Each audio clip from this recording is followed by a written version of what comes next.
Hello, thank you for stopping by. I am so glad you're here. I am not up to filming one of my regular videos today, but I still wanted to show you something. So I'm going to share my recipe for making a cheap, healthy, and delicious ground beef substitute.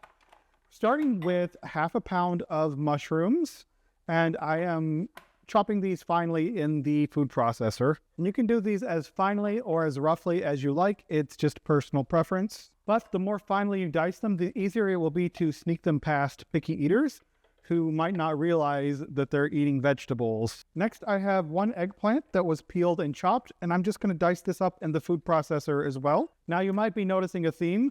This is all about dicing these veggies up so that they mimic the texture of ground beef. One of the best things about this is that you don't have to clean the food processor between veggies.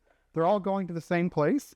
So next, I have one head of cauliflower that I just broke up roughly, and you guessed it, once again, we're dicing it up. So that is really all it is. We have diced mushroom, diced eggplant, and diced cauliflower.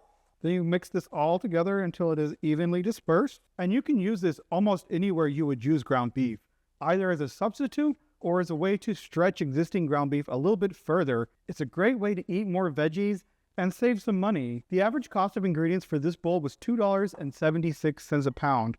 Ground beef was $5.99 a pound. That's a big price difference. Let's see how many pounds I got out of this. There we go, 2.5 pounds of ground beef substitute for less than $3 a pound. That's a really good value, and it's a lot of nutrition in here. Now let's move over to making some Frito chili pie with this. I first figured out this recipe because I love Frito chili pie and chili dogs so much, but they can be really heavy. So I needed a way to lighten them up a little bit and add in some veggies. Got a heavy pot on the stove with some neutral flavored oil in here. You can use whatever oil you like, but just be aware that some oils like olive oil and coconut oil will add a flavor that will change the overall taste of the chili. Into that, I'm adding one medium onion diced or roughly chopped. Now this will be a meat-free chili and it will have no beans because I'm from Oklahoma and I always grew up hearing the phrase, there ain't no beans in our chili because chili ain't got no beans. I've let the onion saute a little bit and now I'm going to add in the ground beef substitute. And we're going to saute this a little bit. I apologize for not having exact measurements, but this just isn't an exact measurement kind of recipe. So I'm just going to cook this a little bit to get the raw veggie taste out of it, the same way you would cook ground beef. At this point, I'm adding a generous amount of salt. These veggies can really soak up salt, so put as much as you think you need and then a little bit more. Once it's cooked enough that the eggplant is starting to look a little bit pasty and mushy, I guess is the word, you want to add some water. You just want to add enough to where it looks like a slightly thin chili. I know that's not very specific, but it's really your preference for how thick you want your chili to be. And I'm just keeping that water handy so I can add more as needed. And this is the part where it's going to start actually looking like chili and not like this. Putting in some tomato paste, a good amount, I guess is how I would describe it. You put in as much tomato paste as you want. If you have one of the small cans from the grocery store, that's usually enough. Now it's time to start adding the seasoning, and the seasoning will darken up the color quite a bit.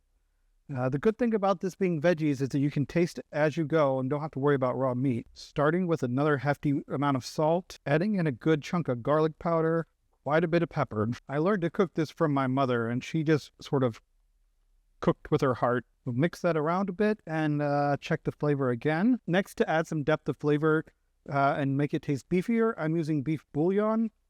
You can use whatever you got, mushroom bouillon, or any veggie or chicken bouillon, seasoning packets from ramen noodles, or nothing if you don't want to use anything. Yeah, that's excellent. All right, I'm going to add some nutritional yeast. This stuff is a flavor powerhouse and it has a ton of protein. Another taste. I'm just adding seasoning layer upon layer of flavor, tasting as I go. That's the real trick to it. Now we're going to bring out my secret weapon, and that's mustard. Just regular yellow mustard. Put that in there. That's going to add a nice complex acidity to this that will really fill out the flavor profile. We're getting really close to the flavor I want. Now I'm going to add a little bit of Worcestershire sauce. Worcestershire. All right, we've got a nice deep flavor built, and it's time to add the chili powder. I am using a cheap brand chili powder because that's what my mom always used, and she did not skimp on it.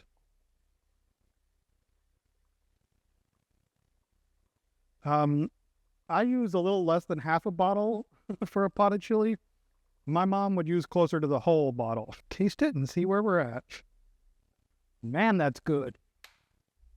Hit the nail on the head. This tastes delicious. I'm just going to add some smoked paprika to finish it out. That's going to give it more color and the nice smoky paprika flavor. This is really delicious. So it's just that easy. We've got this whole big pot of completely meat-free hot dog chili. And there ain't no beans in this chili because chili ain't got no beans. This is great for Lent. This is great for sneaking more veggies into kids' foods. If you were to mix this half and half with regular ground beef, that's a great way to eat more veggies and save some money. You can easily use this for things like hamburger helper, Southwestern style tacos, and it would be a really good extender for meat in a meatloaf. It's really just all about the seasoning.